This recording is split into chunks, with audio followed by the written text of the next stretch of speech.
dalam 5 tahun terakhir ini, kelompok-kelompok Islam seolah menjadi terasing di negerinya sendiri. Itu yang dirasakan. Berapa ulama yang berjuang mendirikan republik ini? Indonesia 80% penduduknya umat Islam. Tidak pernah meminta 80% hasil sumber daya alam yang dikuasai negara untuk umat Islam. Gak ada yang minta. Ada gak yang minta? 80% umat Islam penduduk Indonesia tidak pernah meminta 80% APBN untuk umat Islam. Gak ada yang diminta. Sederhana permintaan umat Islam. Dia mau berdialog sama Tuhan. Dia mau mengingatkan umatnya akan kebaikan, yang tidak hanya mengajarkan doa makan dan doa minum, tapi juga cara memilih pemimpin. Itu kira-kira. Nah, inilah ketegangan-ketegangan. Ketika agamanya dinistakan, kok susah sekali ini membawa ke proses hukum. Muncullah demo berjilid-jilid, yang kemudian berujung ulamanya tidak bisa pulang. Belum lagi penghujung, kemudian ada agama yang diperhadapkan sebagai musuh besar Pancasila. Nah, ini yang menarik menurut saya.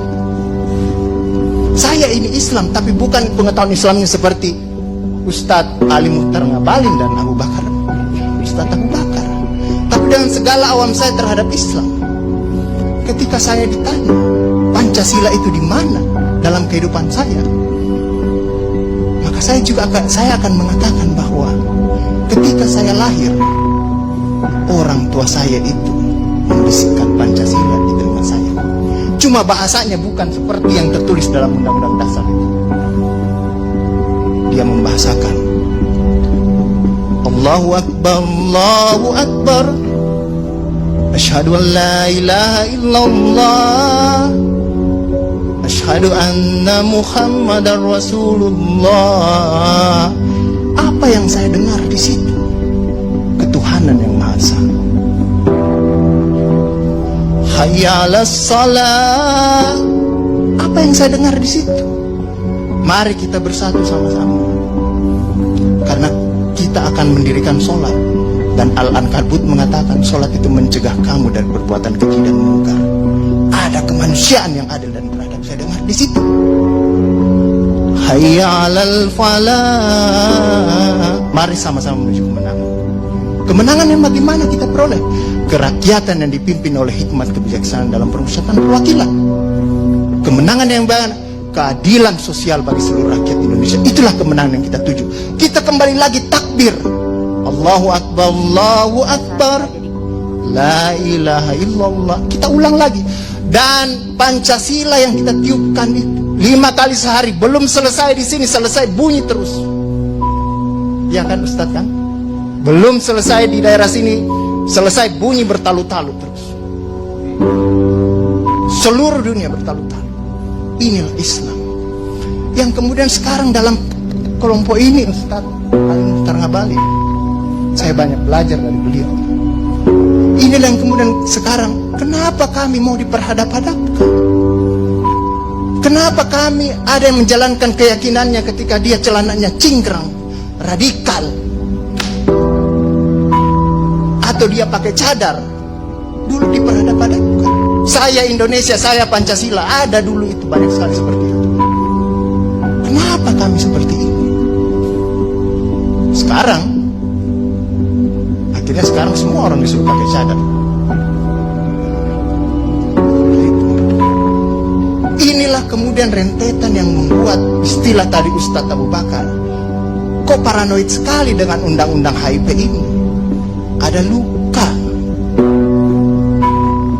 Ada luka yang tadinya sudah mulai mengering, dilupakan. Tapi tiba-tiba ini kemudian dikhawatirkan, jangan sampai Pancasila ini mau dipakai sebagai instrumen untuk membiarkan kelompok Islam dan kelompok. Apalagi kalau kita baca RUU-HIP itu, memegang kekuasaan pembinaan ideologi Pancasila ada sama presiden. Saya juga baca-baca sekilas tadi. Kok di situ ditulis pendidikan nasional menurut undang-undang ini itu berubah. Tujuan pendidikan nasional oleh Undang-Undang Dasar mengatakan bahwa beriman, bertakwa, berakhlak mulia. Di sini diciptakan pendidikan nasional itu bertujuan untuk menjadi tenaga ahli dan terampil. Ini kan mau dikasih jadi tukang ini bagi kapitalis kalau seperti itu berpikirnya. Nah, inilah yang kemudian yang dirasakan oleh kelompok-kelompok Islam dalam perspektif perjalanan konstitusional kita, bahwa ada yang tidak adil dilakukan oleh kekuasaan. Kelompok Islam selama ini tadi yang saya katakan tidak pernah meminta apa-apa. Paling jauh kelompok-kelompok Islam mungkin dapat honor dari negara.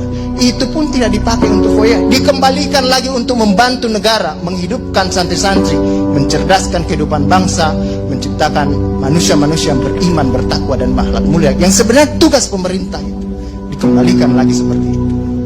Itulah yang kemudian mulailah sekarang kelompok Islam sangat hati-hati kalau kemudian Pancasila ditiupkan terus, seolah-olah ini mau dijadikan instrumen untuk memarjinalkan Pancasila.